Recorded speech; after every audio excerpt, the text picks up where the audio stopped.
Good morning students. Today I am going to teach you about SSC chapter 1st of standard 7 and the chapter name is Sultans of Delhi.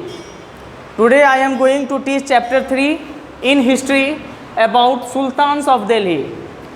बहुत amazing लगेगा आप लोगों को जब आप लोग इस चैप्टर को पढ़ने के लिए जब जाएंगे तो हम आपको पहले बता दें कि सुल्तान्स ऑफ दिल्ली और यहाँ दिल्ली का क्या चर्चा क्यों है. Because Delhi was and is the capital of India. आप देखेंगे कि दिल्ली में जो भी शासक हुआ करते थे उनका एक सपना हुआ करता था कि दिल्ली उनके अंदर में चले आए, दिल्ली उनके कब्जा में चले आए. और वो लोग इसलिए चाहते थे कि दिल्ली जो था वो शुरू से ही उसको कैपिटल बनाया गया था और यहाँ पे जो राजा बनकर आते थे वो पूरे देश को अपने बस में और अपने हिसाब से शासन किया करते थे. मैं आप लोगों को बता दूं कि ये जो दिल्ली सल्तनत की जो बात है, सुल्तान्स ऑफ दिल्ली की जो बात है, ये 1206 से लेकर 1526 यानी फ्रॉम 1206 टू 1526 कॉमन एरा यहाँ तक ये शासन चला. सुल्तान्स ऑफ दिल्ली में यहाँ से लेके यहाँ तक चला.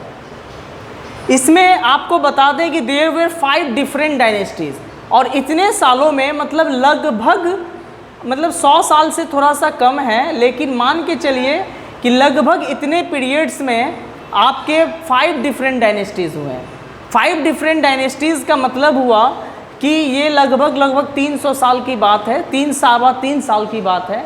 300 से 350 साल में 5 डिफरेंट डायनेस्टीज़ के लोगों ने दिल्ली पे अपना हुकूमत किया. उसमें सबसे पहले थे द स्लेव डायनेस्टी, दूसरा नंबर में दी खालजी डायनेस्टी, तीसरा में दी तुगलक डायनेस्टी, फोर्थ में था the Syed dynasty and the fifth में था दी लोडी डायनेस्टीज. अब हम आपको बता दें कि सबसे पहले हम लोग पढ़ेंगे स्लेव डायनेस्टीज़ के बारे में. हम लोग पढ़ेंगे सबसे पहले स्लेव डायनेस्टीज़ के बारे में हम लोग पढ़ेंगे. मैं आपको बताने जा रहा हूँ स्लेव डायनेस्टीज़ के बारे में. Now here it is your the slave dynasty. और स्लेव डायनेस्टी को जानने के लिए मैंने एक चार्ट बनाया है. आप लोग देख रहे हैं कि स्लेव डायनेस्टीज़ के नीचे मैंने एक चार्ट बनाया है जिसमें ये एरो का साइन है. आप देख सकते हैं कि ये स्लेव डायनेस्टीज़ जो है वो गियासउद्दीन बलबन, जिसका नाम था बलबन के भी नाम से हम लोग उसे जानते थे. और गियासउद्दीन ऐबक बोलिए, बलबन बोलिए, यहाँ तक जो है ये स्लेव डायनेस्टी यहाँ तक कंटिन्यू किया, यहाँ तक यानी first, second, third and fourth stage. Slave dynasty was destroyed after the 4 period. Now let us come here to know about this slave dynasty. First of all, here we are going to read about the Qutbuddin Aibak. He was the founder of the slave dynasty. After that, after Qutbuddin Aibak, Iltutmish was appointed as the minister of the slave dynasties, and after that Razia Sultan, and after that Ghiyasuddin Balban. We will read later about the Iltutmish, Razia Sultan and Ghiyasuddin Balban. First of all, we are here to read about the Qutbuddin Aibak. I have mentioned you here some points, and through this point you can able to read, you can able to understand about the Qutbuddin Aibak, this slave dynasty. First of all, I am going to tell you, the book is going to tell you about the Qutbuddin Aibak, that he was the founder of the slave dynasty. आप लोग ऐसे chart बनाकर पढ़ते हैं, rough sketch में भी करते हैं, तो ये ज़्यादा सहूलियत होगी हिस्ट्री को समझने के लिए. And after that you have come through this points. मैंने कुछ पॉइंट्स को यहाँ मेंशन किया है आपके टॉपिक में से. बहुत सारे बच्चों के पास में बुक्स नहीं हो सकते हैं, मैं चाहता तो वैसे ही पढ़ा देता, लेकिन मैं यहाँ आप लोगों को पॉइंट्स के माध्यम से मैं आप लोगों को यहाँ समझाना चाह रहा हूँ, बताना चाह रहा हूँ, और इस पॉइंट्स के माध्यम से आप लोग इन सभी चीज़ों को समझ सकते हैं. Founder of the slave dynasty, Qutbuddin Aibak was the founder of the slave dynasty. He was the slave of Muhammad Ghori. And he was on the post of military. And he was the slave of Muhammad Ghori. the second battle of Tarain, which was fought in 1192, the second battle of Tarain, which was fought in 1192, Qutbuddin Aibak helped Muhammad Ghori to win over this battle. With the help of Qutbuddin Aibak, Muhammad Ghori was able to conquer victory in the second battle of Tarain 1192, and after this Qutbuddin Aibak told after this Muhammad Ghori told Qutbuddin Aibak to watch the territory under his consideration. Muhammad Ghori gave the power to Qutbuddin Aibak to watch the kingdom of Tarain, watch the victory territory in the consideration of Qutbuddin Aibak. In 1206, after the death of Muhammad Ghori, in 1206, he became the king. Qutbuddin Aibak declared himself as a king after the death of Muhammad Ghori in 1206. 1206 में वो राजा बने। मोहम्मद गोरी के गुजर जाने के बाद उन्होंने अपने आप को राजा घोषित कर लिया, और वो जो राजा जब बने तो उनके पास मिलिट्री पावर था, लड़ने की क्षमता तो उनके पास था ही। और जब उनको कुतुबुद्दीन ऐबक को मोहम्मद गोरी ने कहा कि अब आप इस राज्य को आप अपने हिसाब से देख रेख कीजिए, तो उनके पास में शासन की भी जो बुद्धि कहते हैं, विवेक कहते हैं, वो इनको प्राप्त हो गया था, जिसके कारण वो 1206 में राजा बना। और 1206 में राजा बनने के बाद he started his policy of marriage alliance. Marriage alliance का मतलब हुआ कि वो अपना विवाह या फिर उनके राज्य में वो अपने करीबी रिश्तेदारों का वो मैरिज अलायंस करने लगे, मतलब शादी विवाह करने लगे, ताकि उनका जो राज्य है वो ज़्यादा मजबूत रह सके। ड्यू टू हिज जेनरसिटी, उनके पास जो जेनरसिटी था, सोचने की जो तरीका थी, जानने की जो जिज्ञासा थी, उनके वजह से उनको कहा गया था लख बख्श। लख बख्श का मतलब होता है कि उनके पास में जो मतलब बुद्धि का जो पिटारा जिसको कहते हैं वो इनके पास में बहुत ज़्यादा हो गया था। ड्यू टू इस जेनरसिटी, जानने की जो लालसा थी वो इनको काफ़ी बुद्धिमान बनाता है। और फिर उन्होंने अपने रीजन में कुतुब मीनार का निर्माण किया। कुतुब मीनार का निर्माण उन्होंने अपने रीजन में शुरू किया, लेकिन वो कंप्लीट हुआ इल्तमस के समय में, लेकिन शुरू उन्हीं का किया हुआ था। कुवात उल इस्लाम, ये एक मस्जिद का नाम है जिसे कुतुबुद्दीन ऐबक ने बनाया। और फिर 1210 में उनके पास और भी तरीका था, उनके पास और भी विचार था, और भी जगहों को वो हासिल करना चाहते थे, लेकिन ऐसा वो नहीं कर पाए। वो मात्र 4 साल ही अपने राजा बनकर उन्होंने मात्र 4 साल ही अपना जीवन व्यतीत किया, और 1210 में उनकी मृत्यु हो जाती है। घोड़े चलाने के दरमियान वो घोड़े पर से गिर जाते हैं, उसी दरमियान उनकी मृत्यु हो जाती है। और उनकी साम्राज्य, कुतुबुद्दीन ऐबक की साम्राज्य 1210 में समाप्त हो जाती है। मैं आप लोगों को फिर से बता दूं कि the slave dynasty was founded by Qutbuddin Aibak. He was the slave of Muhammad गोरी।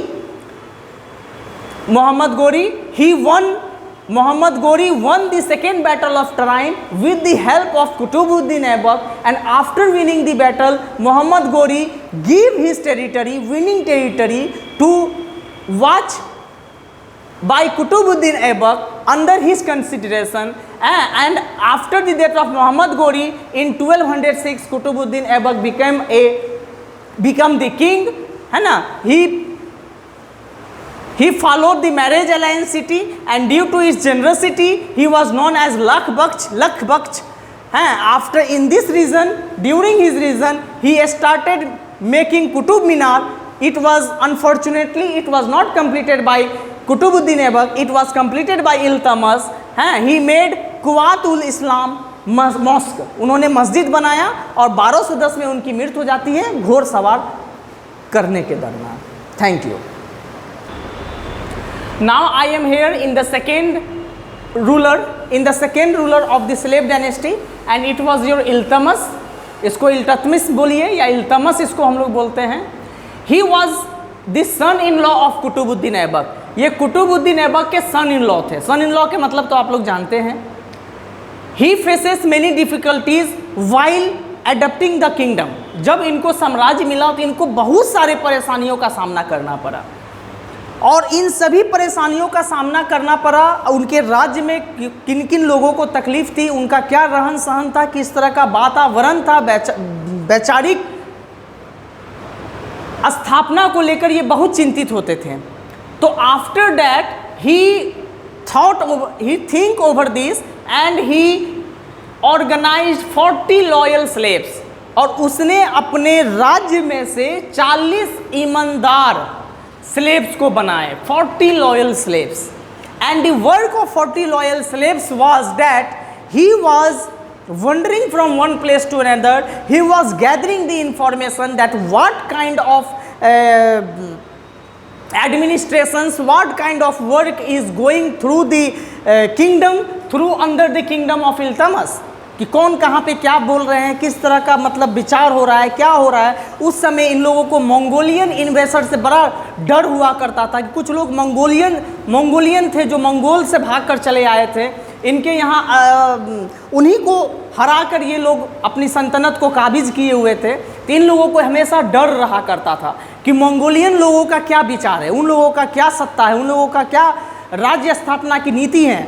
उन सभी चीज़ों पे भी ये 40 लॉयल स्लेव्स तरह तरह के जगहों से जानकारी एकत्रित करते थे, और तरह तरह से जानकारी एकत्रित करके वो अपने राजा इल्तुतमिश तक पहुंचाया करते थे.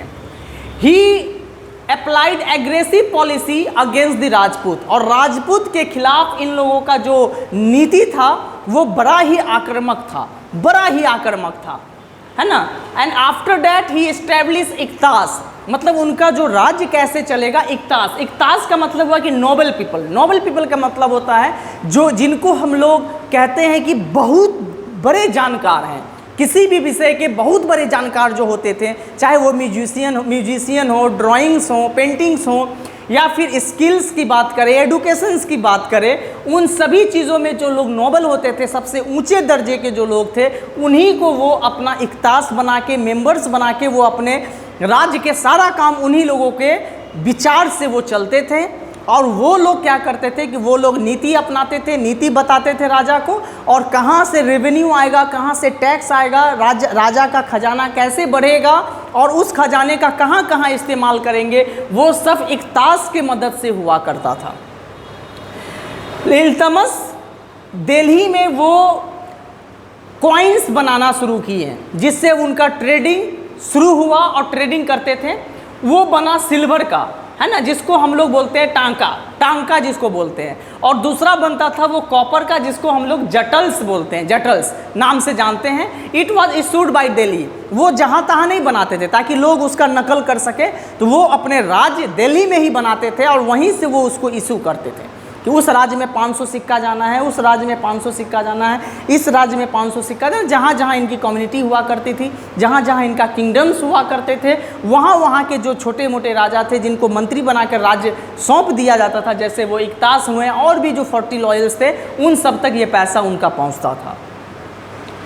इल्तुतमिश के बारे में कहा जाता है कि he was a very skilful king, organiser and diplomat का जब ये शब्द आ जाता है तो इसका मतलब है कि इनसे मतलब ये जो राजा थे वो वाकई में बहुत ही काबिल तारीफ राजा थे.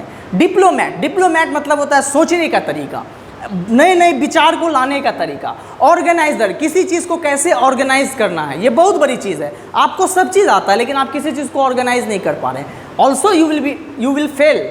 आपको सारा आंसर आता है लेकिन आप उसको एक्सप्रेस नहीं कर पाते हैं, स्टेज पे बोल नहीं पाते हैं, वो भी एक ड्रॉबैक है. लेकिन इस राजा के पास में तीनों चीज़ था, जिसमें skilful, he was a very skilful, बहुत अलग अलग चीज़ ये बनाते थे, सोचते थे. ऑर्गेनाइजर, उसको प्रस्तुत करते थे लोगों के बीच में. और ही वॉज अ डिप्लोमैट का मतलब होता है कि ये सारे एंगल से जो है ये संपन्न राजा हुआ करते थे अपने समय में. Again I am going to revise you. about the Iltutmish. He was the son-in-law of Qutbuddin Aibak. He was the son-in-law of Qutbuddin Aibak. He faces many difficulties while adapting the kingdoms. He made 40 loyal slaves to gather informations what is going inside his kingdoms, and he was very aggressive. He adopted very aggressive policy against the Rajputs. He found iktas which was fulfilled by the noble people, in his kingdoms. He issued the coins which was made of silver, which was known as tanka, and copper jatals. It was issued in Delhi. He was a very skillful organizer and diplomat kings in the slave dynasty. Now came to the next slave dynasty ruler, and she was Razia Sultan. She was your Razia Sultan. Now we are going to read about the third slave dynasty ruler, Razia Sultan. Now come and let's know about Razia Sultan. Who was she? She was the daughter of Iltutmish. Yeah, she was the daughter of Iltutmish. She was the first and the last Muslim rulers. वो पहला और अंतिम मुसलमान के शासक में थी. वो पहली महिला और अंतिम महिला मुसलमान साम्राज्य की थी. वो she was the daughter of Iltutmish. Iltutmish के मर जाने के बाद his son रुस्कुन उद्दीन ऐबक जो थे उनको राज्य मिला. He got the kingdom, he got the Delhi throne, but due to incompetent and due to poor administration, he was unable to control the whole kingdom. So, being a daughter, Razia Sultan had great qualities of administration, and he was a great qualities. She got great qualities in administration. So she conquered the throne of Delhi. लेकिन राजिया सुल्तान जैसे ही दिल्ली का शासक बनी, दिल्ली का राजा बनी, तो जैसे ही वो बनी तो उनके कोर्ट्स में जो नोबल्स थे, जो बड़े बड़े पद के जो लोग थे, उनको बड़ा तकलीफ हुआ कि हम लोग एक महिला के अंदर में काम करेंगे. ऐसा भी हुआ है. हम लोगों का राजा मर्द होना चाहिए और उनके अंदर में हम लोग काम करेंगे, ना कि हम लोग किसी महिला के अंदर में काम करेंगे. इन सभी बातों को लेकर उन लोगों के आपसी मतभेद बढ़ने लगा, और जैसे ही वो बढ़ने लगा उसी में मुल्तान, लाहौर और बदाऊस के कुछ ऐसे नोबल्स थे जो राजिया सुल्तान के खिलाफ जाने लगे. इसका नतीजा ये हुआ कि मालिक यकूत नाम के जो कोई स्लेव्स में से ही कोई, मतलब कोई नोबल्स के ही कोई ऐसे लोग थे जिसको मालिक यकूत किसी का लड़का होगा, जिसे दिल्ली सल्तनत में बहुत ऊंचा दर्जा दिया गया, बहुत ही ऊंचा पद दिया गया.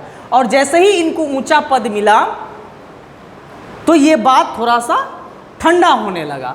और जैसे ही मालिक यकूत को जब ऊंचा पद मिला तो उतना ही देर में अल्तुनिया नाम के जो थे, he was the governor of Bathinda, वो राजिया सुल्तान के खिलाफ सीरियस रिवेलियन शुरू कर दी, मतलब लड़ाई ठान दिया. और लड़ाई जैसे ही ठाना तो राजिया सुल्तान जो थी, she was very aggressive. She moved towards the Bathinda with the help of Yaqut, Malik Yaqut. लेकिन उनका जो ये सेनापति था, मालिक यकूत जो था, वो कहीं ना कहीं रास्ता में घेर के इनको मार दिया जाता है और राजिया सुल्तान को पिंजरा में कैदी बना लिया जाता है, जिसके कारण राजिया सुल्तान की भी सल्तनत 1266 में उससे पहले ख़त्म हो जाती है. और राजिया सुल्तान के मरने के बाद उनका जो राज्य है वो दूसरा भाई बहरैन लेता है, उनके अंदर में जाता है.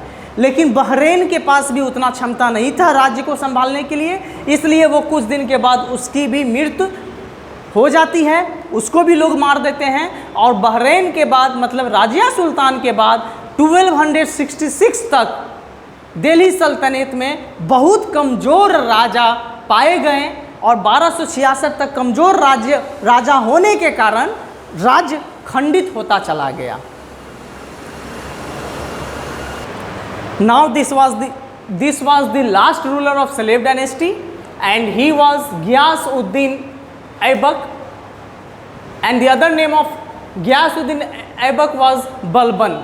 बलबन के बारे में हम लोग जानते हैं, he was one of the greatest ruler. ये जितने भी साम्राज्य में थे इन सब से ये बहुत ही ताकतवर राजा बने। He followed the policy of blood and iron. Blood and iron का मतलब होता है कि मतलब बिल्कुल स्ट्रिक्ट, लोहे और खून, मतलब जैसे होता ना कि तलवार से हम लोग खून निकालते हैं, वैसे पॉलिसीज़ को ये अपनाते थे। मतलब कि गलती में पाए गए तो उनका सज़ा मौत, बाकी कुछ नहीं।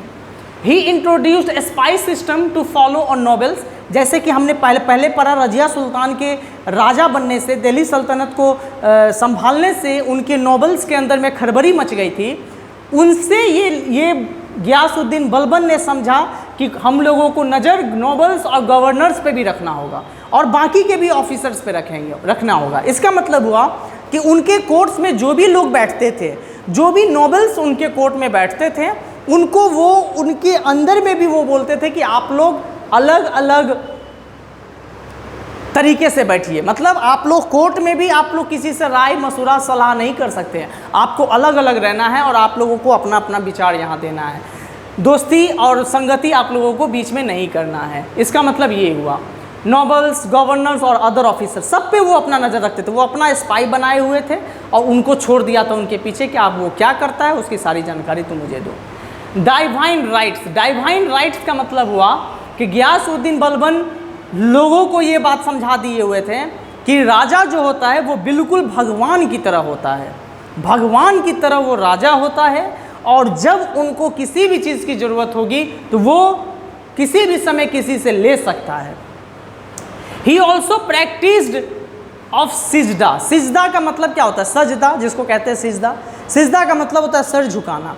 सिजदा का मतलब होता है कि जैसे भगवान के सामने हम लोग घुटना टेक कर सर झुकाकर प्रणाम करते हैं, ठीक उसी तरह से बलबन जब निकलता था तो लोग उनके सामने घुटना टेक देते थे और सर झुकाकर उनको प्रणाम करते थे बलबन को। He practice sijda. He followed strict discipline. उनके राज्य में बहुत स्ट्रिक्ट डिसिप्लिन का फॉलो होता था, मतलब उनके राज्य में गलती होने का बात ही नहीं होता था। और वो खुद से he himself control over the administrations. वो एडमिनिस्ट्रेशन किसी के भार और प्रभार में नहीं दिए हुए थे। वो प्रत्येक जगह का रिपोर्ट खुद लेता था, खुद क्या करना है खुद वो डिसीजन बना कर देता था। इसी कारण से वो पूरे एडमिनिस्ट्रेशन पे कंट्रोल अपना ही रखा हुआ था। और वो he crush the revolts of Mewati Rajput. ये एक ऐसा जगह था जिसको हम लोग डोब के नाम से जानते हैं। डोब में कुछ मेवाती राजपूत थे जिनका कहर, उनका डर हमेशा बलबन को सताते रहता था। इसलिए उसने उस जगह को राजपूत के साथ लड़ाई करके उनको हराकर ये जो आतंक जो फैला हुआ था कि वहाँ का राजपूत किसी भी समय आपको मार देगा, आपको आपके राज्य को खतरा पहुँचाएगा, इसलिए उस पर अचानक हमला करके उस सल्तनत को तहस नहस कर दिया। और तहस नहस करने के बाद उस मेवाती राजपूत का जो किंगडम्स था उसको अपने अंदर में ले लिया। इतना काम गियासुद्दीन बलबन ने अपने राज्य में किया। जो बच्चे मैं आप लोगों को स्लेव डायनेस्टीज़ के 4 बड़े बड़े राजा के बारे में आप लोगों को बताया। मैं ये पॉइंट्स भी लिख दिया हूँ। जिन बच्चों के पास बुक्स नहीं है वो इस पॉइंट्स को रिवीजन कर सकते हैं। मेरे इस वीडियो को आप बार बार देखेंगे और जो टॉपिक्स है उनको समझने का कोशिश करेंगे, आपको सहूलियत मिलेगी। जिनके पास बुक्स है वो बुक्स को रीडिंग कर सकते हैं। Keep watching the video for the next class. Thank you.